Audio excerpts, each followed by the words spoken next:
Buyurun. Buyurun, bir əvvəlcə özünüzü təqdim edin, zəhmət olmuşsa. Mən Mehdiyeva Sümbül, Arrat rayonunun Xalsa kəndindən. Sümbül xanım, nələrin şahid olmuşsunuz siz? Nələri görmüşsünüz? Mən nələri görmüşəm deyim. 1988-ci il avqust ayının axırları idi. Yoldaşım Mehdiyev Qəfər. Yox, olmadı, saxlayaq bir dənə, zəhmət olmasın. Buyurun. Yoldaşım Mehdiyev Qəfər Arrat rayonunun da sıvaçıq işləyirdi. Şifer zavodunda. Bu avqust ayının axırları idi.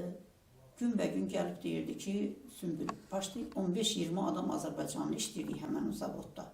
Gündə birdən Azərbaycanlı işdən çıxardırlar. Mən də deyirdim, niyə? Dedim, vallahi bilmirəm.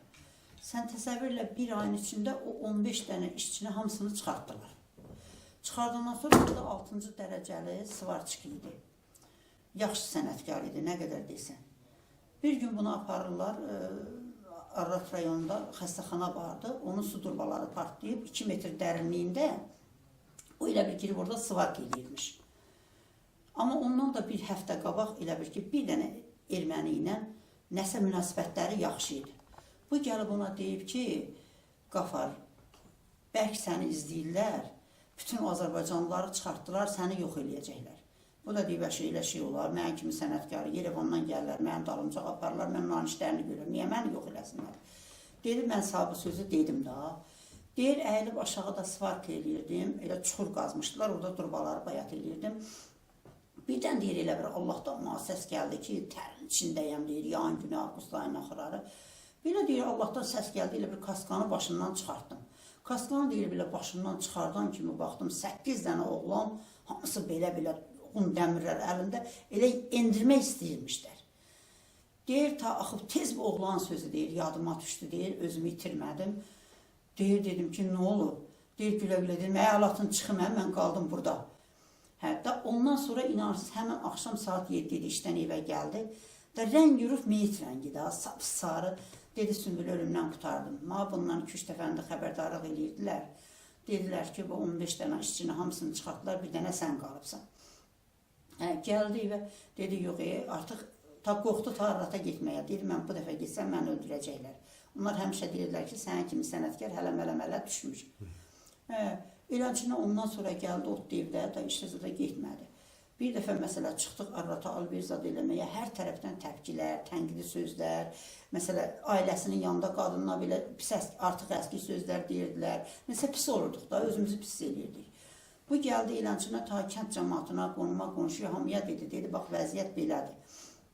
Özü də mənə həmən oğlan dedi ki, and olsun Allaha, bir ayın içində bütün Ermənistanın nə qədər Azərbaycan kətləri var, hamısına hücum eləyəcəklər.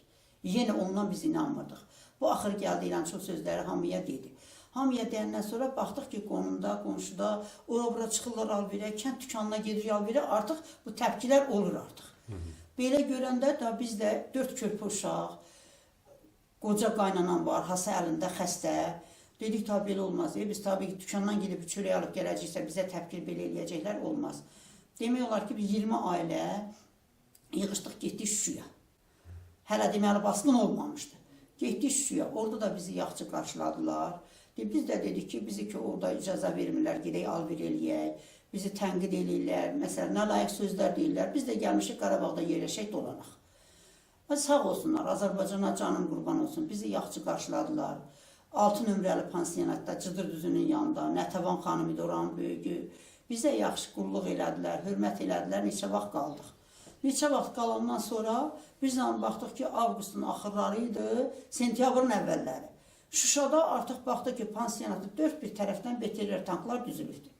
Düzü ürəyimizə yenə vəlvələ düşdü. Dedik, ay Allah, o qaçaq-quşdan qaçdıq, gəldik bura. İndi burada vəziyyət belə.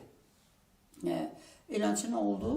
O momentlərdə, axır momentlərdə demək olar ki, Vəzirov qərar verdi. Qərar verdi ki, oradakı Yerevandakı ermənilər köçsün Bakıya, Bakıdakı ermənilər də köçsün ora. Bu qərarı verəndən sonra da yoldaşım düşdü işin üstünə, evi zadı abmen elədik, çıxdıq gəldik Bakıya. Mənim gördüyüm bunlar. Amma o 30'u baskına mən qalmadım.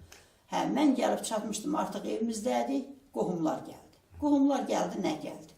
İnan Allaha, Damaşlikdə, lütcanları ilə, xalatda, nə vəziyyətdə gəldilər. Onlar neçə vaxt, 15 gün qaldılar bizdə. Onlara qulluq, hörmət, daha deyəm, bu qərarı da vermişdilər. Eləçinə yoldaşım da düşdü onların böyrünə, onların da evlərini abmen elədilər, dəyişdilər. Bir zülmətindən gəldilər, yerləşdilər. Gördüklərim, bildiklərim bunlar idi. Sümrə xanım, kənd üçün darıxırsınız? Darıxıram ya, darıxmıram. İnan Allaha deyirəm, kaş kəndin o başında durardım. O başda hamam görürdü, 2 tərəfli işıqlı yollar, 2 tərəfli asfalt. Deyirəm, birdən o kəndə baxardım. Ondan başqa arzum olmazdı. Əlbəttə istəyirəm. Vallahi istəyirəm. Qaydası olsuz, ilk aran ziyarət edərsiniz. Allah sağlamlıq versin, Allah can sağlıq versin. Qayıtsaq, əlbəttə. İlk qəbristanlığı ziyarət eləyərdim. Bəli.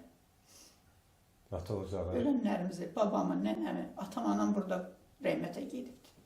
Amma babamın, nənəmi ziyarət eləyərdim. Təxmini yerlərini bilirsiniz? Əlbəttə. Əzbər gözü yummadan bilirəm, nətər yəni. Təşəkkür, çox sağ olun. Sağ olun, Allah razı olsun.